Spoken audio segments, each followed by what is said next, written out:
लोकसभा निवडणूक 2024च्या अनुषंगाने मतदान टक्केवारी वाढवणं, मतदान जनजागृती करणं आणि जास्तीत जास्त मतदानासाठी लोकांनी सहभाग घेणं यासाठी स्वीप कार्यक्रम अंतर्गत विटा शहरामध्ये आज दिनांक 5 एप्रिल 2024 रोजी सकाळी 7:30 वाजता छत्रपती शिवाजी महाराज चौक या ठिकाणी रन फॉर वोट एक धाव मतदान जनजागृतीसाठी रनचं आयोजन केलं होतं।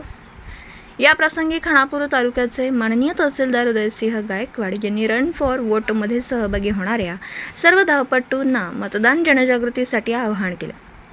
त्याचप्रमाणे माननीय गटशिक्षणाधिकारी विकास राजे यांनी जास्तीत जास्त मतदान होण्याच्या दृष्टीने सर्वांनी प्रयत्न करणं गरजेचं आहे।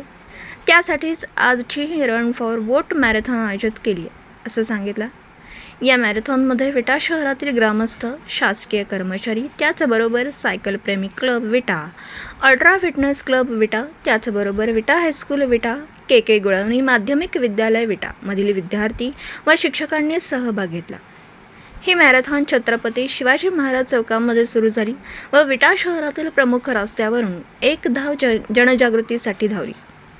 या रन फॉर वोट मॅरेथॉनला सपोर्ट करण्यासाठी माननीय प्रांताधिकारी डॉक्टर विक्रम बांदल, माननीय तहसीलदार उदयसिंह गायकवाड, माननीय गटविकास अधिकारी डॉक्टर संताजी पाटील, माननीय मुख्याधिकारी विक्रमसिंह पाटील, गटशिक्षणाधिकारी विकास राजे, वाजे साहेब, केंद्र प्रमुख दिलीप कुमार साणप, नवनाथ कदम, राजेंद्र जंगम, विटा हायस्कूलचे मुख्याध्यापक श्री जाधव सर, विटा सायकल प्रेमी क्लबचा अध्यक्ष सतीश शिंदे, अल्ट्रा फिटनेस क्लबचा अध्यक्ष संग्राम कचरे सर, त्याचबरोबर सागर कचरे, मिलिंद भागवत, कॅप्टन अतुल माळी, विटा शहरातील विविध फिटनेस क्लब, स्पोर्ट्स अकॅडमी, ग्रामस्थ व विद्यार्थी उपस्थित होते।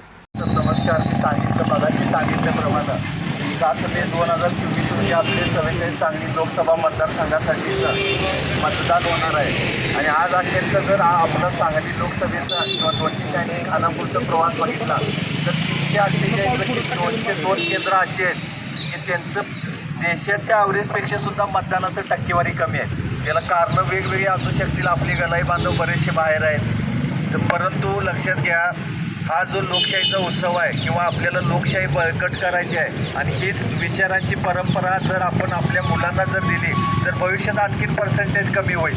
आम्ही लहान मुलांना का सांगतोय की बाबा आपल्याला जो राज्यघटनेला मतदानाचा अधिकार दिला आहे, मगाशी मी तुम्हाला सांगितलं हा अधिकार तुम्हाला सहजासहजी मिळालेला नाही आहे, यासाठी भांडायला लागलेलं आहे आणि त्यामुळे तुम्हाला हा स्त्रियांना तर पूर्वी अधिकारच नव्हता, त्यामुळे आपल्याला 7 तारखेला आपण मतदान करूया आणि या लोकशाहीच्या उत्सवात आपण सामील होऊया एवढंच सांगतो आणि थांबतो। जय महाराज। दिवसभरातील घडामोडींचा आढावा घेण्यासाठी पाहत रहा N24 मराठी न्यूज चॅनल।